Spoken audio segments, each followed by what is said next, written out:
I got to talk about this Prince Andrew's interview about Jeffrey Epstein. I've been reading about Epstein and some of the things that he did on in his fantasy world, where he just enticed these, a 14-year-old girl is obviously, she's not a little girl, but really you're responsible for her.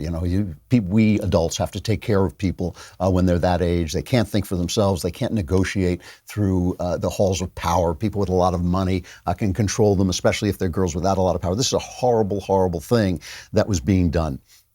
So Prince Andrew, who was a friend of his, was visiting his New York place several times. He went to a party that was held where Epstein was the guest of honor after Epstein was convicted of sexually using young girls. And he's asked in this interview, I guess it's a BBC interview, he's asked in this interview why he continued going to his party and why he continued staying at his house.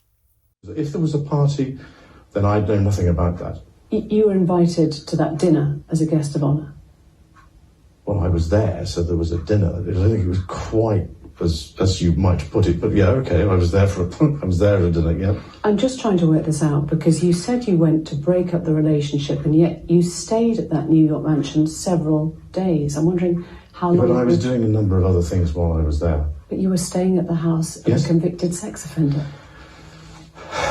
It was a convenient place to stay. It was convenient because it was right next to the 14-year-old girls. So it was a convenient place to stay. He's been charged of by one girl. She says she had sex with him 3 times while she was underage. He denies it.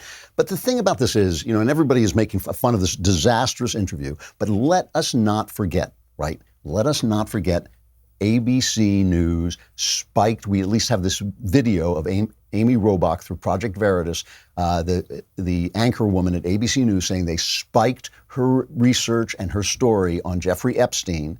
That they spiked that because, remember, this was during the Hillary Clinton campaign for president, and Bill Clinton was one of his big guests. And George Stephanopoulos, let's not forget this, George Stephanopoulos was a Clinton hack. He was a guy who intimidated women, who accused Bill Clinton of abusing them. George Stephanopoulos would call them up on the phone and tell them to keep it quiet. And we know he was doing this. Now we know he's at ABC, and he was at that party too. He was at the Prince Andrew, Jeffrey Epstein party too. He was there. Katie Couric was there. They tried to fire the woman who leaked the Amy Robach tape. She was then working at CBS.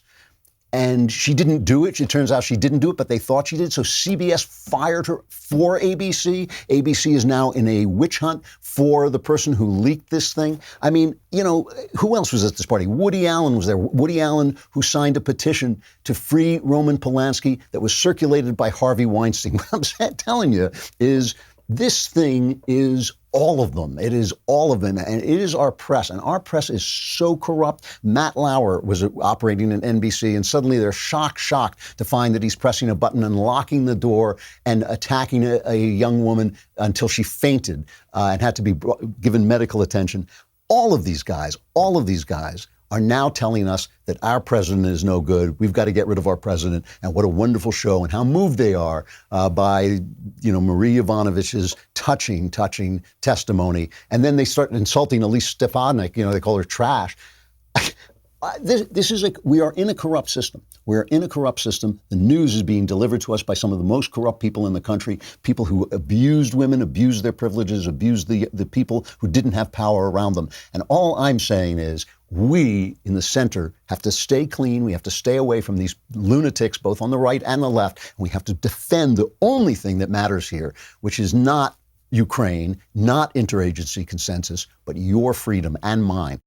I hope you enjoyed that clip from The Andrew Klavan Show. If you did, go ahead and hit the subscribe button so you stay up to date on all our future content.